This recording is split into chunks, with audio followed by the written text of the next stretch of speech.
Have you ever wondered what happens when the clock strikes 12? In a forgotten town, hidden deep in a forest older than memory, stood a mansion that no one dared to visit. Shadow Bridge Manor, they called it, a place shrouded in tales of dread and despair. The townsfolk whispered of shadows that came alive at midnight and of people who entered the house but were never seen again. The stories warned of a time called the Shadow Hour, a time when the boundary between the living and the dead vanished, and the house claimed new souls to feed its insatiable hunger. But not everyone believed the tales. Ethan, a journalist with a reputation for chasing down the truth, had heard them all before. Ghost stories, urban legends, nothing more. Yet, there was something about Shadow Bridge Manor that drew him in. It was the last place his sister had been seen before she disappeared without a trace.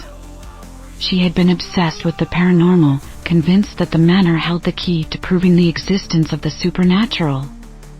Ethan had made a promise to himself that he would find out what happened to her, no matter the cost. The town was no different from any other Ethan had visited, a place forgotten by time, with crumbling buildings and roads that led nowhere. But Shadow Bridge Manor was something else entirely. It loomed at the edge of the town, its dark silhouette standing against the overcast sky like a sentinel guarding the secrets within. The closer Ethan got, the colder the air became, as if the house itself was draining the warmth from the world around it. He wasn't alone. Lila, the last living resident of the town who knew the manor's true history, had tried to stop him from going. She was a frail old woman with eyes that seemed to hold the weight of ages, and she spoke in riddles and warnings. "You don't know what you're walking into," she had said, her voice trembling. "The shadows in that house are not just tricks of the light. They are waiting for you, waiting for the clock to strike 12. Leave while you still can." But Ethan had come too far to turn back. Armed with nothing but a flashlight, a camera, and his determination, he stepped through the gates of Shadow Bridge Manor. The iron creaked as they swung shut behind him, sealing his fate. The house was just as his sister had described in her last journal entries, grand yet decayed. The walls were covered in peeling wallpaper, the furniture draped in dusty sheets. But it was the silence that unnerved him the most. It was as if the house was holding its breath, waiting. Every step Ethan took echoed through the empty halls, and he couldn't shake the feeling that something was watching him. He made his way to the grand staircase, his footsteps hesitant as he climbed. The air grew colder with each step, and shadows seemed to dance at the edges of his vision. But when he turned to look, there was nothing there, only the empty, darkened hallways of the manor. Ethan reached the top of the stairs and found himself in a long corridor lined with doors. He knew from his sister's journal that the room she had been drawn to was at the end of this hall. She had written about a feeling of being pulled, as if something was guiding her. Ethan felt it too, a strange compulsion that urged him forward even as every instinct told him to run. The door at the end of the hall was slightly ajar, and Ethan pushed it open with trembling hands.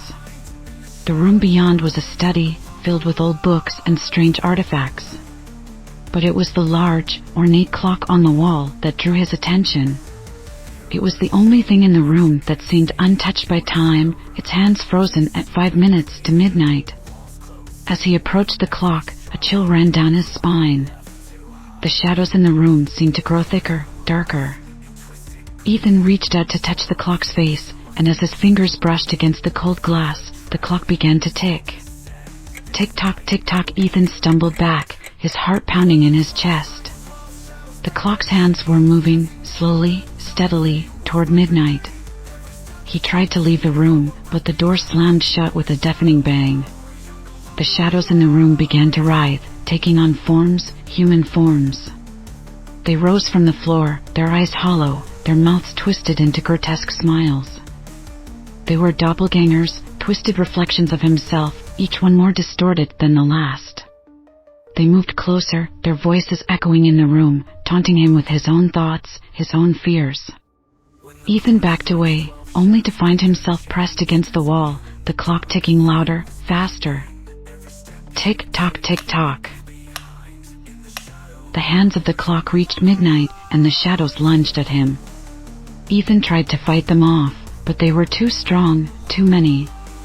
They surrounded him, pulling at his soul, their cold fingers digging into his flesh. He screamed, but the sound was swallowed by the darkness. As the clock struck 12, Ethan felt his consciousness slipping away. The shadows merged with him, consuming him, erasing his identity. He was no longer Ethan, he was just another shadow, another lost soul trapped in the house's eternal night.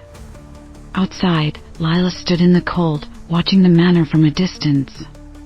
She had heard his screams, but she knew there was nothing she could do. The shadow hour had claimed another victim. As she turned to leave, she glanced back at the house one last time.